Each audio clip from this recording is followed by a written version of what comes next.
Hello बच्चों, कैसे हैं आप सब। आई होप आप बहुत अच्छे से होंगे। बेटा आज जो हम निबंध जिसके टॉपिक पे हम देखेंगे वो है परोपकार। परोपकार मतलब दूसरों का भला करना, दूसरों के लिए अच्छा सोचना। ठीक है। ये वाला जो निबंध है ये अक्सर अधिकतर एग्ज़ाम्स में आता है। जैसे दहेज प्रथा हो गया, परोपकार हो गया, कंप्यूटर पे हो गया, और अब जो नया आया है वो है कोरोना। जैसे जनसंख्या के ऊपर परेशानी, जनसंख्या समस्या हो गई। ये कुछ ऐसे टॉपिक्स हैं जो कि आपको जो है हर तीसरे साल, हर दूसरे साल आप एग्ज़ाम्स में आप देखते हैं। या फिर कोई फेस्टिवल हो गया, हमारे पर्व हो गया। तो मैं सोच रही हूँ इन पे एक एक करके आपको जो है निबंध लिख के दूँ, ताकि आप इसको अच्छे से पढ़ सको और अपने एग्ज़ाम्स में आप अच्छे से कर सको। ठीक है। तो फिज़िकल फिटनेस के ऊपर भी आता है, जैसे व्यायाम है ना, व्यायाम के महत्व बताइए, व्यायाम के बारे में बताइए। तो ये कुछ ऐसे टॉपिक्स हैं। तो हम एक एक करके आज तो हम परोपकार के ऊपर देखेंगे।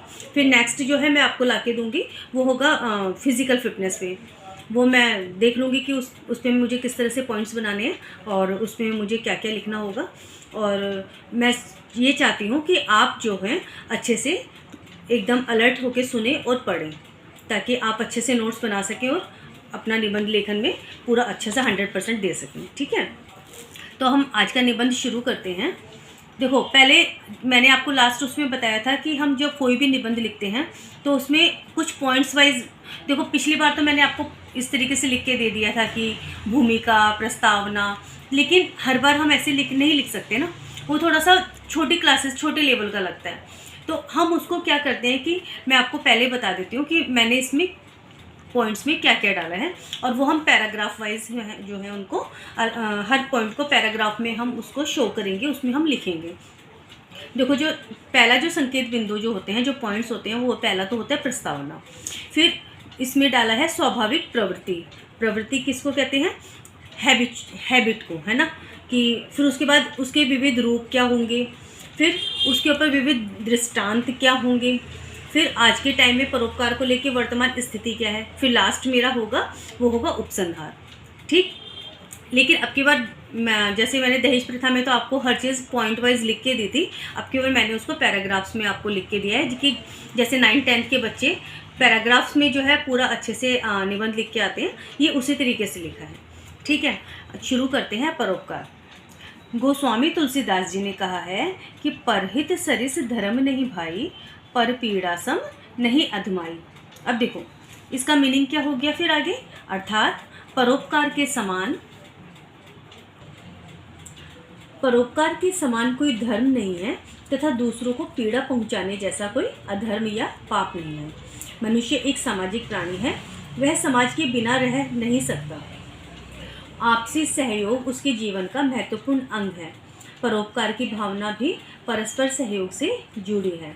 मनुष्य और पशु में सबसे बड़ा अंतर यही है कि पशु केवल अपने लिए जीता है, जबकि मनुष्य अपने लिए ही नहीं बल्कि दूसरों के लिए भी जीवित रहता है। समझ में आ रहा है? इजी लैंग्वेज है। आगे देख लेते हैं। प्रकृति का कण कण परोपकार में संलग्न है। संलग्न होना मतलब लगा रहना। वृक्ष कभी अपने फल नहीं खाते, नदी कभी अपना पानी नहीं पीती, सूर्य दूसरों को प्रकाश देने के लिए स्वयं जलता है, फूल दूसरों के लिए अपनी खुशबू बिखेरते हैं, वायु दूसरों के लिए बहती है, और बादल बरस बरस कर धरती की प्यास बुझाते हैं। इस प्रकार समूची प्रकृति हमें परोपकार की प्रेरणा देती है। अर्थात ये सभी जो हैं, हम मनुष्य जाति के लिए, जीवित जीव जंतुओं के लिए अपना सब कुछ न्यौछावर कर देते हैं। तो ये सब क्या होता है बेटा? परोपकार। ठीक है। आगे देख लेते हैं। परोपकार के अनेक ढंग हो सकते हैं। हम धन से दूसरों की सहायता कर सकते हैं, भूखों को भोजन तथा वस्त्रहीनों को वस्त्र दे सकते हैं, अशिक्षितों को शिक्षा देना भी परोपकार है, मुसीबत में किसी व्यक्ति की सहायता करना भी परोपकार के अंतर्गत ही आता है। परोपकार मानव जीवन का सबसे बड़ा धर्म है। महर्षि व्यास ने 18 पुराणों की रचना की। महर्षि व्यास को सभी जानते हैं, आप भी जानते होंगे। उन्होंने 18 पुराणों की रचना की, परंतु सबका सार 2 शब्दों में ही व्यक्त कर दिया। वो सार शब्द क्या था?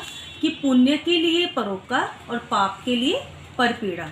अर्थात अगर आप पुण्य कमाना चाहते हैं तो दूसरों की सहायता करना आरंभ कर दीजिए, दूसरों का भला करना आरंभ कर दीजिए, तो उससे आपको पुण्य मिलेगा। और वो पुण्य ऐसा है, जो हम देते हैं वो हमें पलट के वापस मिलता है और 1000 गुना होके मिलता है। अगर हम किसी के लिए अच्छी दुआएं देते हैं तो दुआएं हमें पलट के वापस मिलती हैं।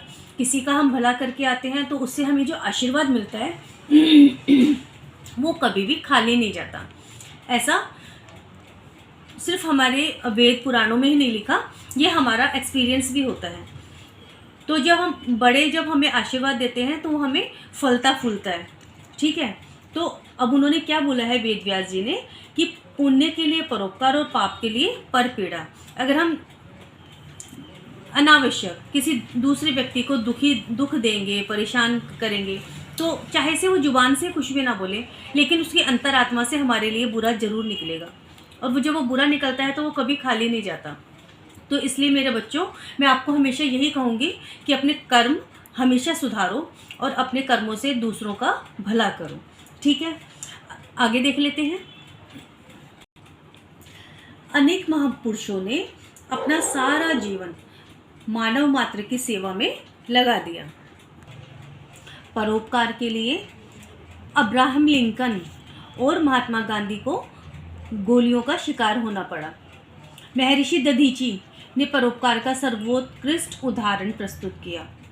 महर्षि दधीची के बारे में अगर आप पढ़ेंगे तो कितना बड़ा उन्होंने त्याग किया था। उन्होंने क्या किया था, जब उन्होंने अत्याचारी असुर के विनाश के लिए स्वेच्छा से, यानी अपनी इच्छा से, अपनी अस्थियां मतलब अपनी हड्डियां तक दान में दे दी थी, ताकि उससे जो अस्त्र शस्त्र बनेंगे और उनका वध होगा, किनका, असुरों का, क्योंकि असुरों ने बहुत ज़्यादा आतंक मचा रखा था। मदर टेरेसा का तो सारा जीवन ही परोपकार में बीता हुआ है, ये तो आप भी जानते हैं। आज के मानव में परोपकार की भावना का नितांत अभाव है। आज वह लोभ, लालच और स्वार्थ में लिप्त हो गया है। इसलिए अत्याचार, हिंसा, घृणा, ईर्ष्या, कटुता और शत्रुता आदि का बोलबाला हो गया है। परोपकार की भावना से शून्य आज का मनुष्य केवल एक पशु की तरह अपने जीवन को जी रहा है। मानव जीवन की सार्थकता परोपकार में ही निहित है। परोपकार की भावना आते ही सुख, शांति एवं स्नेह आदि गुण स्वतः ही आ जाते हैं। जब मानव जन कल्याण की भावना को नहीं अपनाएगा, जब तक मानव जन कल्याण की भावना को नहीं अपनाएगा, तब तक विश्व शांति का सपना मात्र एक सपना ही रहेगा। इसलिए कहा गया है, वृक्ष कबहु न फल चखै, नदी न संचय नीर, परमार्थ के कारणे साधु न धरा शरीर। ठीक है बेटा, आज का टॉपिक हमारा यहीं पे समाप्त होता है। और नेक्स्ट टॉपिक जो है मैं आपके लिए व्यायाम का महत्व बताते हुए उस पर लेके आऊँगी, या फिर अगर आप कहते हैं तो मैं सदाचार या फिर जनसंख्या की समस्या पे, इस तरीके से मैं एक एक करके ये 3-4 जो निबंध है मैं आपको देने की कोशिश करूँगी। और मैं आशा करती हूँ कि आप अच्छे से पढ़ेंगे और अच्छे मार्क्स के साथ पास होंगे। और आज के लिए इतना ही, नेक्स्ट वीडियो में फिर से मिलते हैं। Bye bye.